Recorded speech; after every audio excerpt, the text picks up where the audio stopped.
ला आराम से। उनको कुछ नहीं करेंगे।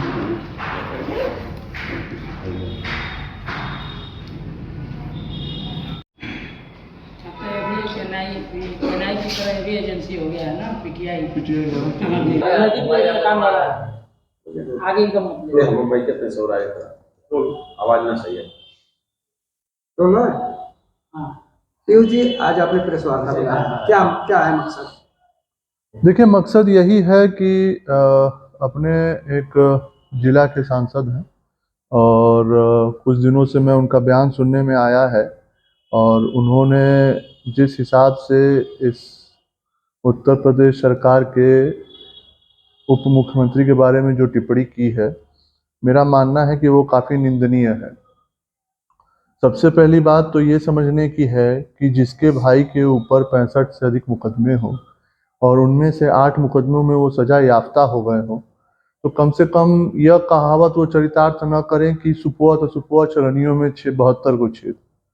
उनको पहले अपने गिरेबान को देखना चाहिए। और एक ऐसे गरीब परिवार का आदमी जो एक किसान का व्यक्ति है, पुत्र है, जिसने अपने राजनीतिक संघर्ष से, ठीक है उनके ऊपर मुकदमे या आरोप लगे हुए हैं, लेकिन कम से कम उनको अपने घर को पहले झांक के और उप मुख्यमंत्री श्री केशव प्रसाद मौर्य जी के बारे में ऐसा बयान देना चाहिए था। तो मेरा मानना है कि कम से कम वो इन सब चीज़ों का ध्यान रखें और एक गरीब के और ऐसे मौर्य वंश के जो शिरोमणि हैं इस प्रदेश के, जो गरीबों के जो आवाज़ उठा रहे हैं विधानसभा में, कम से कम उनके बारे में ऐसी अमर्यादित टिप्पणियां न करें। मुख्तार अंसारी की मौत के बाद लोग कह रहे हैं कि जो अलका राय जी, पीयूष राय जी जो राजनीति करते थे, अब वो किस बेस पर राजनीति करेंगे? क्योंकि जनरली जब भी वो करते थे मुख्तार अंसारी को लेकर ही राजनीति करते थे। देखिए, पहली बात, मैं इससे पहले भी कई आपके लोगों के बीच में मैं स्पष्ट कर चुका हूं कि राजनीति यहाँ पे अफजाल अंसारी, मुख्तार अंसारी को लेकर नहीं होती है। जिस विचारधारा को लेके ये लोग राजनीति करते हैं, गरीबों का, मजलूमों का जमीन हड़पना और अपनी व्यवस्था को सुनियोजित तरीके से बढ़ाना, अपने पास काला धन को जो बड़ी मात्रा में इकट्ठा करके और लोगों को प्रताड़ित करते हुए अपनी बस राजनीतिक विरासत को बढ़ाते रहना, इस मानसिकता के खिलाफ हम दोनों लोगों की लड़ाई रही है। आज ठीक है, मुझे तो ये नहीं समझ में आ रहा है कि एक व्यक्ति जिससे घर में उसका भाई चला जाए, वो खुशी के माहौल में है कि गम के माहौल में है, ये मैं खुद ही नहीं समझ पा रहा हूँ। और मेरा मानना है कि उनको तो दोनों चीज़ का इस समय आभास हो रहा होगा, क्योंकि गम तो इसलिए लग रहा होगा कि अब चुनावी वर्ष आया है तो अब काला धन कहाँ से आए कि वो चुनाव लड़ पाए, और खुशी इस बात की होगी कि चलो एक जन तो गए जिसके चलते आज पुलिस और प्रशासन उनके खिलाफ कार्रवाई कर रही थी, तो कम से कम वो व्यक्ति तो चला गया। तो कहने का मतलब कि 60 साल की उम्र से ऊपर हो चुके हैं और मेरा मानना है कि ऐसा अमर्यादित बयान जो उन्होंने केशव मौर्य जी के खिलाफ दिया है और जो मौर्य वंश का जो उन्होंने अपमान किया है, उनको तो समाज के बीच में जाके और कुशवाहा समाज के बीच में जाके कम से कम माफ़ी मांगनी चाहिए कि ऐसी टिप्पणियां ना करें। खासकर मुख्तार से केशव जी की तुलना करने का कोई औचित्य भी नहीं बनता है।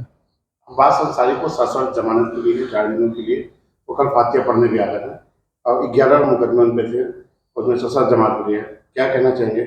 देखिए, ये तो न्यायिक प्रक्रिया है और जैसा कि आप ही लोगों के माध्यम से मुझे पता चला कि सुप्रीम कोर्ट द्वारा उनको 10, 11 और 12 तारीख के लिए यहाँ अपने पिता के उस पर फातिया पढ़ने के लिए मिली है, तो ये तो न्यायपालिका का मामला है। न्यायपालिका ने जो फैसला दिया है उसे तो हम सबको स्वीकार करना ही है। मुख्तार अंसारी का परिवार लगातार जो आरोप लगा रहा है कि स्लो पॉइजन देकर मौत हुई, जबकि पोस्टमार्टम रिपोर्ट में आया है कि वो कार्डियक अरेस्ट से मौत हुई है। देखिए, मैं पहले भी कह चुका हूं कि यही अंतर है पूर्ववर्ती सपा और बसपा की सरकारों में और भारतीय जनता पार्टी के पूजनीय महाराज जी के नेतृत्व में जो सरकार इस समय उत्तर प्रदेश में है।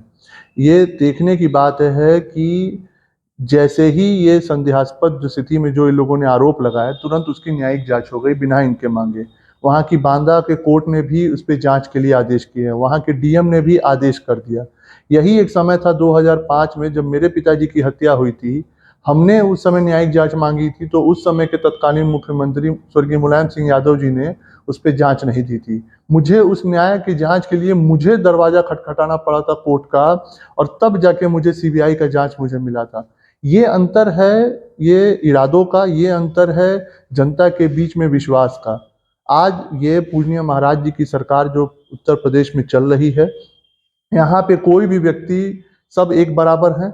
निश्चित तौर पे जो अपराधी है उसके खिलाफ जो जीरो टॉलरेंस की नीति है, उसके खिलाफ जो कार्रवाई होगी वो सख्त से सख्त होगी, लेकिन जो जनमानस के हित के कार्य होंगे उसमें भी सरकार बढ़ चढ़ कर हिस्सा लेगी। तो ये हमें एक से 2 दिनों बाद जो है अफजाल अंसारी का जो और आप लोग का मामला हाई कोर्ट में है, तो उसको लेकर क्या रहेगा? जैसे इनके सजा बढ़ाने के लिए मेरे द्वारा याचिका हाई कोर्ट में डाली गई थी, जिसका अभी 3 दिन पहले एक तारीख पड़ी थी।